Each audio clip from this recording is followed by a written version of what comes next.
Grace, you've taken us through the first part, and we've really learned a lot. So in this second segment, we'd like to hear, and especially when now co-parenting for parents who are no longer together, there's a crash, especially as you said, when one has not dealt with the root cause, maybe, and the issues that led, to the separation. So you tend to see the other person as an enemy, and sometimes if you're not, you've not dealt with yourself and you're not aware of everything, you actually tend even to have blame games. We did, and a lot of back and forth. And I believe this also affects, because how I view co-parenting, it's supposed to involve both financial aspects and the presence aspects. So how can we strike a balance as parents who are not together anymore, that we can step in financially, but more so we can step in even gracing the growth of these kids? Because as you said, kids don't know. I mean, it's not, as much as they get affected, but it's also not their fault that whatever happened. True. So how can we step up as parents? What you've said is true, especially the financial aspect. You will find parents complaining. For example, if the dad is supposed to pay the school fees, unashtukia tu, the school fees has not been paid, and you're being called by the school, and you're not in a position to do it. So sometimes that's a very sensitive thing, and it matters with, I think, even the person being involved. I'll give a case example. I had a friend, and some time back she was asking me about such a case. So the father of the child just neglected paying everything. He used to pay school fees, cater for the child. Now the mom used to tell me that she doesn't do anything for the child, the dad does everything. So it reached a point, I think it was last year around December, the dad decided, I'm done. So she came for advice from me. So I told her, sometimes you may tell someone, at that time I think she was trying to follow up with children's office. So she had gone to the chief called the dad, akasema sikuji, hakuna mahali utanipeleka. So now, as I was talking to her, I asked her one thing. First of all, you've told me that you've taken the dad to the children's office. Is it personal to you? Do you want to get back to him? Because she sounded very angry. Do you want to get back at him? Or do you want the child to be helped? And she was very honest. She said, I want to get back at him because he actually told me that hakuna mahali unaweza nipeleka. So she's seeking a revenge. It's like revenge. So I told her, you first of all have to be very, very careful as you're seeking revenge, because you have to remember that your child is involved.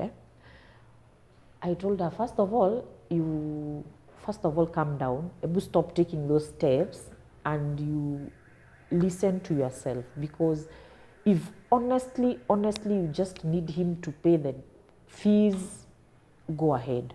But if you are doing it to prove to him that you even knew you can do something, that is so wrong. So she told me, let me think about it. So later afterwards, she told me that, Grace, your story, niliachana nayo. I accepted what you said, and I saw that I was still bitter, because she had told me that dad was toxic. So she was even afraid, even as she's going to the chief, she's very afraid for the child. Anaogopa wakati huo mtoto ataenda kwa babake, what will happen? So I think everyone comes from a different perspective. There is someone who honestly, seriously is not on a revenge mission. They just need that dad to take care of the child. And then there is someone who is just out to frustrate the dad. Anataka tu amtese. And you see, when you're doing that, you've not even dealt with the issues. Because if you are in a space that you are okay with everything, you wouldn't do that simply for revenge. But I think it's very common that ni kama kutesana, sitalipa hiyo nyumba nione, you know. And I think that's very wrong. And I think that's why mostly, I don't know if people struggle with co-parenting, yeah? Because utasikia mtu atasema alilipa tu school fees ya term moja, the next, it's like there's no consistency. And some of these people, they'll tell you that the dad is so influential. Like my friend used to tell me, alikuwa anamwambia hakuna mahali utanipeleka. So even her, no, she's even afraid. It's the confidence, yeah, the arrogance. The arrogance. No, she used to tell me, imagine mtu anaitwa kwa chief anampigia simu hachukui. So I asked her, do you feel safe? Even as you are trying to follow up, are you feeling safe? Do you think that if he comes, you'll be safe? And she told me, I don't think I'll be safe.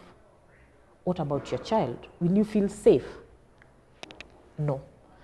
So I told her, you have to think from that perspective. Sometimes, peace is very expensive. You can't buy peace. There is someone who can pay for that fees, maybe do all those things, but the after effects, they are devastating, because if as a mother you are stressed and distressed, you cannot take care of a child in a good way, because you'll not be all encompassing. You'll not be taking care of your child from a good place. You can't pour from an empty cup. Exactly, Fancy. You can't. So I think the financial aspect it's very sensitive, and you cannot say that this is the right way or this is the wrong way, because I think it depends even with the parties involved.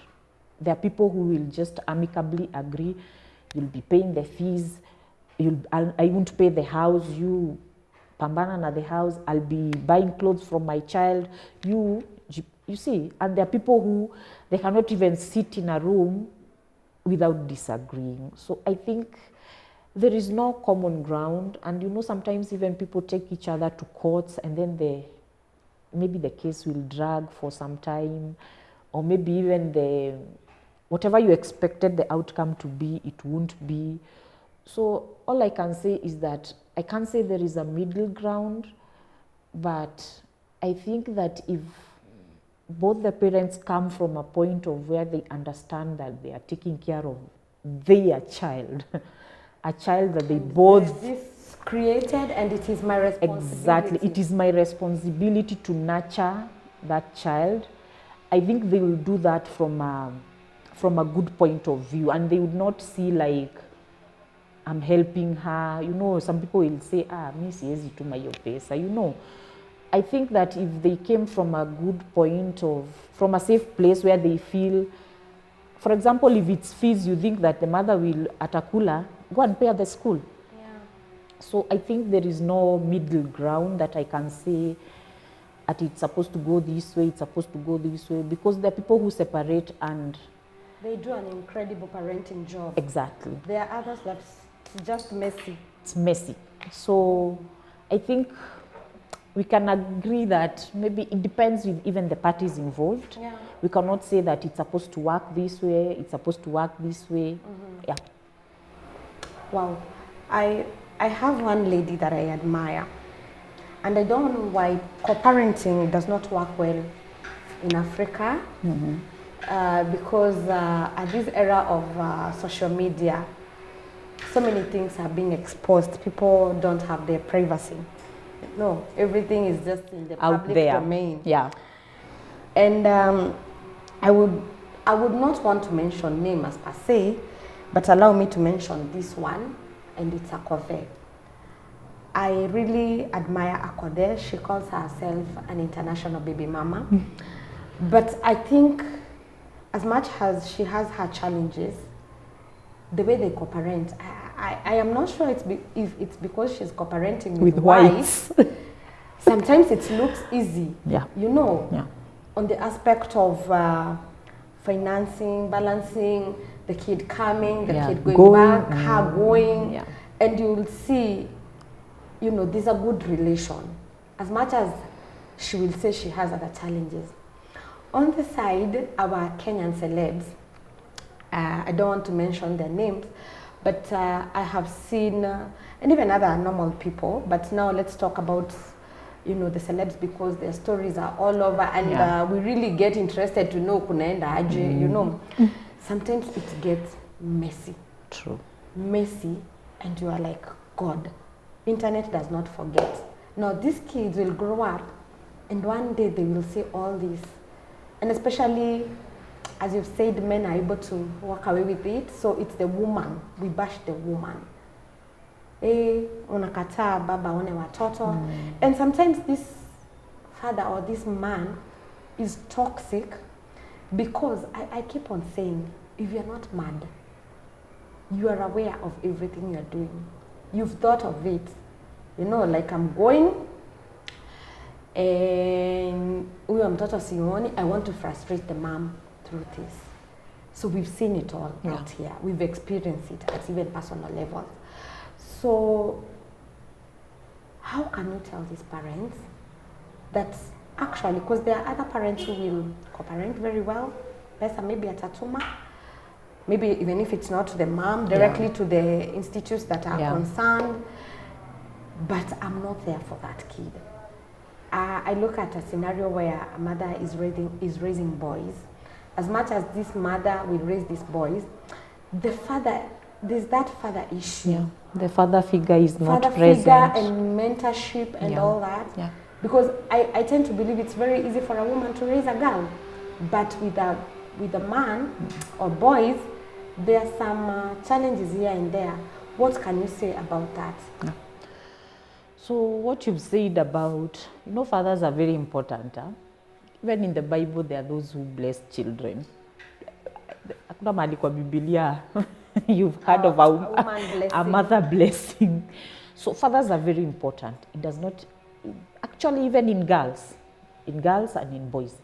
Fathers are the ones who give girls their identity, they give boys their identity. So they're important to whether it's a girl child or a boy child. You'll find even girls who didn't have a father figure will have issues with their identity. So fathers are supposed to know that they're very important, very, very important. And that is why you find there are very many people who have father issues. We are calling them father wounds. Father wounds, yeah. There are very many because, you know, some time back, fathers were just there to provide. They didn't even know, you know.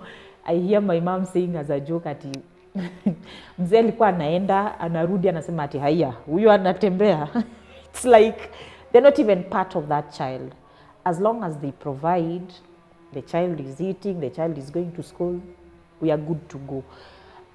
But we have to understand that times have changed, and we are seeing the effects of those children who grew up without father figures. You'll have girls who do not even know themselves. You know, they say that the first boyfriend a girl has is their dad. It's their dad, absolutely. I'm a witness. So you'll tend to look for a partner who has qualities like your dad. So you can imagine if your dad was not present. So I think we have to remember that at the core of everything, fathers are very important. When it comes to toxic fathers, that is very different. I actually had someone, I don't know if it was in a webinar I was in, and there is a lady who said she's been married, I don't know, for 4 years. They have one child, 3 years. He's not even gone to school. And the dad was very toxic. So she said now, like, I think she said in July, like a month ago, she found the child locked out and the dad was inside the house. So, akaona, hey, now, imepita, the dad is now not only toxic to me, he's being toxic to the child. I saw that as well. So she took the child and she went. So in that webinar, she was asking, did I do wrong? Is the father supposed to be part of that? Hostile to the kid as well. So whoever was talking told her, when did it happen? And she said it's like, I think she said it's like almost 2 months or 3 months. So she was told that you are still very fresh from that ordeal. You cannot make a decision. But you have to remember, which is very true, you might decide not to let the father be involved with the child, but maybe that child will reach a certain age and they'll want to know their dad, which is very possible. Because you hear people saying, I've raised my child as a single parent, sasa amefika 18 years, anataka kujua baba yake. They don't do that from to irritate the parent. It's like they want to find out. Yeah? So when it comes to toxic people, it's very complicated, because I'm a firm believer that unless someone wants to change, we cannot change someone. So if, for example, Fancy, unaona Grace ako toxic, but me I'm okay, even if you tell me I'm toxic, I'll be like, I am not. Me, I'm not. You are the one who is toxic. Kwanza, I'll project. You are the one who is toxic. Let me tell you, people really project. That one is for sure. Exactly. That one is for sure. So, you can't change a toxic spouse, a toxic ex, because unless they now sit down and now start questioning themselves and wondering, am I have a problem? Am I, maybe they go through the self-awareness. Exactly. And then you come from a point of, anyway, I think I have issues. And the funny thing is that we think that I'm the only one who has issues, but every one of us has issues. Yes. It's just that we are so self-compassionate to ourselves. We are self-aware. And we've come to the understanding that every day is a learning, relearning, and learning process. So today I'll wake up and say, hey, mi leo, I have a issue. It does not matter who you are. There is someone who asked me, because sasa we jueni therapist, si haunanga stress na sinanga life stresses. Nikamuliza, how now? No. I'm just a person like you. It's only that I'm able to handle them. Exactly. Even me, I'll reach a point and feel like, nenda kwa therapist wangu. I told her that and she was like, how? I'm like, even me, there is, maybe even you're seeing a client and then you realize, even me, I have that issue. Hata mimi niko na hiyo issue. So, when it comes to toxicity, we have to accept that you cannot change a person. A person has to be willing to change. Yeah. And I think we have to come to terms with that, because sometimes we push so much to change people and yet they are not even ready to accept that they have a problem. So when it comes to that, that's a very sensitive thing, because at the end of the day, we have to provide a safe place for our children, because children need not only physical needs. Mostly we are so used to the basic needs, but we have to remember the emotional needs, psychological needs. A child needs safety and security. So if you think that one of those needs is being threatened, you can first of all take a step back and think about it, because at the end of the day, already us, there are some things that we went through, and maybe when you grow up, you realize, that thing, it affected me. And it's good to remember that whatever children go through their childhood, it affects their adulthood. When we remember that, I think we'll make decisions from a point of kindness, from a point of remembering our kids not only need basic needs. We tend to forget that there are other needs which are involved in a child. So you might provide maybe the fees, they are comfortable, but emotionally, psychologically, they are not okay. So you can imagine that child will grow up, but there'll be something lacking. Let's strive to be, even as we co-parent, we remember that there are other factors which are involved in raising a child, not only money. The people who don't have money, but they grow up very happy.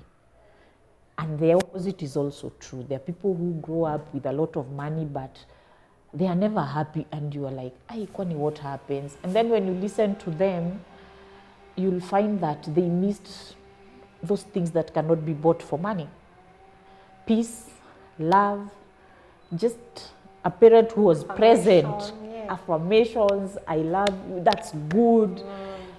So you can do it. exactly, Yeah, you yeah. did it, that's good, that's okay, I'm next proud time of will be you. better. Yeah. So we have to remember that in the 21st century there are a lot of things that we are dealing with, and if we are not careful, we are just going to repeat the same mistakes that our parents did.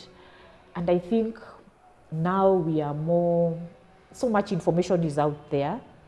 We know some of the things that maybe we went through are not okay, but at that time we thought they were okay. So we need, I think, to change that narrative. But I think above everything else, we should just remember the needs. Safety, as long as you provide the basic needs, remember the other needs. Yeah. I love the way you are putting it. And when it comes to presence, unfortunately, it's not only affecting those who are co-parenting or they separated, Yeah. but even the married. Yeah. We have focused on making money a lot. We have equate blessings to money, to material things, that we don't tend to remember. You can have all this money, but your children get broken, or even you yourself. Yeah. And we can see this even in generation where the parents pass away and the kids are left with a lot of wealth, but they cannot manage. They waste it. They waste it in a flash. Yeah. And I actually say, if that parent came back to life, they will die again, because there is nothing to show. They focused on, making money, investing and all that, but they forgot to invest time on the children, which is priceless. Yeah. Which is totally priceless. I would, now that we've talked mostly the challenges that are faced in co-parenting, what would you tell those parents that have, separated, that you can still bring up functional children despite the situation that you are in? Okay. When it comes to co-parenting, I think there are a few points that I'd like to see. There are the do's and the don'ts, and I think we've mostly touched on the don'ts. So when it comes to the do's, the first thing I would say is that both of you have boundaries and you respect them, and you decide on them, the two of you, not just one person. So for example, if you say, our child will not have a phone until maybe they are 14 years. Not until when he goes to that other parent and I decide, nitampatia. The other thing is to respect the other person and not to use our children to manipulate the other person. Thank you, yeah. Because you'll find maybe the child goes to visit the other parent, she comes back, and you're like, baba yenyu anakuanga hivi, mama yenyu anakuanga hivi. It is not good. There is nothing as devastating as you as a parent seeking emotional support from your child. It is so wrong. It is so wrong because first of all, your child has no capacity to support you emotionally. You are supposed to support them emotionally. So when you do that, I think that's what we call parentification. Yeah. You're parentifying your child, you're making your child to be your friend, your therapist, your counselor, all those things. It's not possible. It's not. That is very wrong. You conflict your child because first of all, your parent, that child loves the both of you. You are his parents. So you can imagine when I'm poisoning him against the other one. And then when he goes there, he's poisoned against the other one. So that is the second thing. We avoid using children to manipulate. The third thing is communication. Communication is very essential. It does not matter if maybe you're not even in good terms, but you can communicate. You say, for example, when the child closes school, he'll come. And if there is maybe a change of schedule, maybe you are going to travel, you inform the other parent. You can imagine. In advance. Exactly. You can imagine, you are just there, December, the child is coming. All of a sudden, when you call, hata hatuko, you will think that the other person is like it's like madharau. They are demeaning you. They're demeaning you, they're assuming, kwani atafanya nini? So Yeah. it's very good to put some of these things into perspectives, and to remember that our children can sense when we don't communicate, so they'll take advantage. Hapo katikati mtoto anaweza potelea because the other parent, you don't talk to the other one. So maybe mtoto amekwambia nimeenda huko na hajaenda, you don't even confirm. Can you imagine? So that child anaweza potelea hapo katikati just because of simple lack of communication. Also, there are some parents who will use their children as, what will I say? They will be their informers of what is happening in the other home. So when they come, unaanza kumuuliza maswali. That is in a scenario where the other partner have moved on. Yes. Nani alikuja? Oh. Now they'll use that against you. That is, I think that's so wrong, because we have to accept that some people will move on and someone will be okay to stay just like that. So we have to respect people, and we have to remember that just because you decided to stay like that, the other person might not decide to stay like that. They can move on, they can have another partner, they can take care of that child. So children to be children and the grown-ups to remain grown-ups. I think those are some of the basic things, because those are some of the things that people will disagree on. Will crush on. Yeah. And what about in a scenario where one parent is toxic? And I know it happens to both parents. Either of the parents can be toxic, Yeah. but mostly we see it from the male side. And especially maybe when the family is young, these children are not old enough to make their decisions. Yeah. So the safety and especially of their mental wellness, is crucial. And so you will find that their partners who don't mind hurting the kids as a way of getting to the other party or the other ex-husband or ex-wife. Yeah. And they will do anything, totally anything. Like using, we are saying there are things the kids cannot process at a certain age. So the manner that you tell them, it's a manner that they can relate. Yeah. But imagine a small kid, a very small one, age 5. Actually, I don't know how you classify them, but a small age, like a parent telling that kid, unajua mama yako, Yeah. using even some Abusive language, vulgar language. like mama yako is, malaya, Yeah. or whatever. And this kid is seeing her mom as a hero, Yeah. her heroine, and the dad as a hero. Yeah. But in a manner that these two parents are presenting themselves, huyu mtoto ako confused, hajui. Yeah.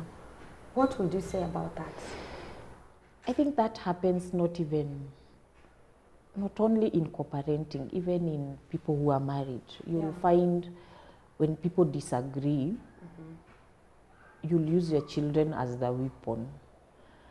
You'll find the way you're saying, using vulgar words. And we have to remember that there is a quote that I see everywhere, and I think I support it. It says that people should, first of all, heal before they bring children to this world. And I think it's a very heavy statement, because if you get children and they're just things that are not okay with you, you're just going to pass on what you have to your children. And we have to remember that those things that children go through in their childhood, they really affect them when they grow up. I had a case of what you're saying, but it was not a co-parenting case. They are married, but they've been having issues for the longest time. And their daughter now is in college. She's suicidal. And everything she blames the parents. And I think we have to remember that just because we went through trauma as children, we have to break that cycle. Because, you know, we love the way we were loved. I read that somewhere, can't remember where, and it's true. So if you think that hurting is loving, you'll continue that trend. If maybe you grew up in a place where abuse was so normal, you'll use the same tactics on your children, and you'll be surprised that they are offended, because you'll be like, "Ai, sita sisi tuligrow hivyo and we are okay." But some people are not okay. On the outside they are good, but on the inside they have, I think, a hurting inner child, a person who was criticized, who was abused, who was not seen. And I think we have to be very, very intentional as we parent, because it's not, first of all, an easy journey. Even when we are okay, it's very challenging, especially in the 21st century. Some things that we are encountering now were not there before. So I think the issue of toxicity is very sensitive, but I think that if each one of us would just heal. Okay, healing is a journey, it's a process. Of course, it's not a one-day thing, but if we would just drop down our baggages, you know, those things that we grew up with, and then you grow up and you realize, and that's not that's not a right thing to, that was not right. The way our parents did sometimes, let's try and change that, so that maybe in few years to come we'll have children who are very self-aware, who are confident in who they really are, not what people think they are. Or what we want them to turn to. Exactly, because, you know, most of us, we were told, utapita. You know, some of us were loved because we passed, we were loved because we did good in school. I think we have to start changing these things one step at a time. We just have to, we have to start normalizing some of these conversations, which is actually happening, but it's work in progress. It's really work in progress, because as we said before, we can't change a person. I think change has to come from within. You wake up one day and you're like, you take perspective of your life and you see that I have issues, and you start dealing with them. I think that would be my best advice on that. Okay. Yeah. And maybe as we wind up, we can talk to parents, because what I'm picking, as much as we should try to heal, and healing is a process. There are traumas we pick along the way. Yeah. Okay? And so I always tell people, personally, I see a therapist. Whether I'm going through an issue or not, I normalized it. It's part of my self-care. Yeah. I'm one person, those who know me know I really love myself. So I try to save myself a lot. And every time I go to that therapy room, I have to come out with something new I've learned. So I think those are the things people should normalize, and especially now that the world is changing very fast, evolving is happening very fast. Financial crisis for so many people, we cannot undermine that. It's one of the causes that homes are breaking. And we also have very young parents, because apparently I've realized separation is happening in young couples. And let me tell you this, if we did statistics of separation and divorces today, you will be surprised. I'm actually surprised. People in marriages, people who've done even church wedding, they're not lasting even 2 years. Very true. And before they part, there's a baby involved. Okay? And so it becomes, I keep on saying, if we are not careful, very soon we'll be having a bleeding nation, because people are hurt. People have traumas, and these traumas are created at family level. Yeah. So it is hard financially, it's hard mentally, yeah, Sure. it's just hard all around. And unless people are very intentional with their lives, we may not be in a very good place. Because you see, I will bring my son or my daughter in a good mental place. Financial, I know finances can change. The status of finances keep on changing. But wellness, the mental wellness. Yeah. But then they get married to your traumatized daughter. So their family may not be functional Very true. unless your daughter realizes on the way, Yeah. I am injured and I'm intentional about healing my inner child. Yeah. That's when the family can be functional. And probably that's why, in fact, I keep on going back to my, you know, when we were growing up in secondary, that's when the issue of single parenting was paramount. Like, it was so high. People will say, I come from a single mom, Yeah. and they are very proud. Initially, people will shy away. So right now, I'm from a single family, and my mom do it alone, my dad does it alone, and people are proud that we have normalized it. Yeah. So I also know their fathers who are single parenting, maybe by the virtue of the wife passed on, Yeah. or maybe we have men who are extra with their kids. They go True. hard and heavy for their kids, and they felt, I'm not letting my child go. Yeah. They are safer with me. And we have dads who are doing incredible job out there.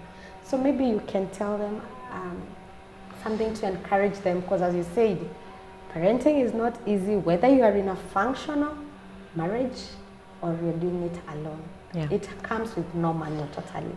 It's true. That's what they say. Parenting has no manual, and we have to be kind to ourselves, give grace to ourselves. You see, the way you said that times have changed, the era of social media, there are so many expectations for parents, but some of them, even if we love our kids so much, we cannot fulfill them. We are in the era where parents want to protect their children from everything, anything. It's not a safe world, but I think we have to let our children learn through their mistakes. We have become so, I think, so protective of our kids. We want to put them in a cocoon, which is good at times, and at times you'll find that our children do not even know hardships.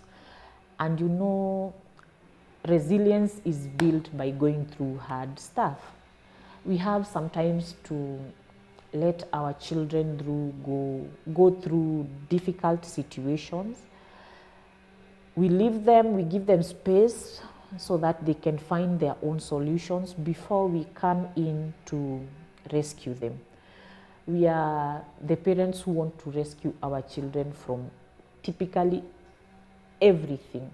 There are some children who, you know, some of us ni kama venye ulikuwa unasahau kitabu ya homework, unaambia mama yako, anakuambia enda kesho uchapwe, siku ingine utasahau.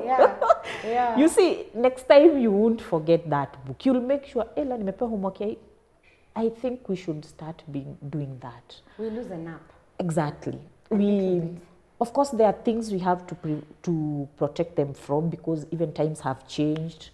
There are issues that were not there before, but there are things that we should stand back and watch our children make their own decisions. I think this will first of all build resilient kids. The second thing, we have to remember that humans are built for connections. And the first connection we usually have are the families. So if you grow up in a family where the connection is okay, is good, you grow up to be a very healthy individual overall. If you grow up in a dysfunctional family, you will find problems even in adulthood. That is where you find issues of maybe like substance abuse. Some of them are just from childhood traumas. So we have to be very intentional, because, you know, family is you know, like in a country, we start with the family, and then we go to the church, and then we go to the larger society. So you can imagine if we have a breakdown at the very ground root, at the family level, what will happen to the other places? So we have to build safe families, healthy families. Let's be kind to ourselves. Parents are being very hard on themselves. And we have to remember that there is an age that our children will reach, and their decisions do not solely rely on us as parents. You might raise your child in the best way that you know how, but when they reach an age where they can decide for themselves, they can choose to do anything. And we have to be okay with that. I find that sometimes as a society we are very harsh to parents. You'll hear parents saying, huyo ni wazazi wake. And you know, sometimes you don't even know the parents of that child. Maybe they've raised that child. Even if they told you, you'll be surprised. You'd be like, and how come he turned out that way? We have to remove that connection. Okay, sometimes there are parents who are just there. Yeah. But there are parents who do it all for their children. But then the child will just reach an age and they'll decide, now I can choose. They'll do things that they are totally different from what they have learned. I think we have to be kind to parents. We have to remember that even us who have children, they'll grow up one day and then they'll decide to do something. And then you'll be there, you'll be like, I had some time back a therapist saying ati saa zingine naangalianga watoto wangu nashindo sasa hawa.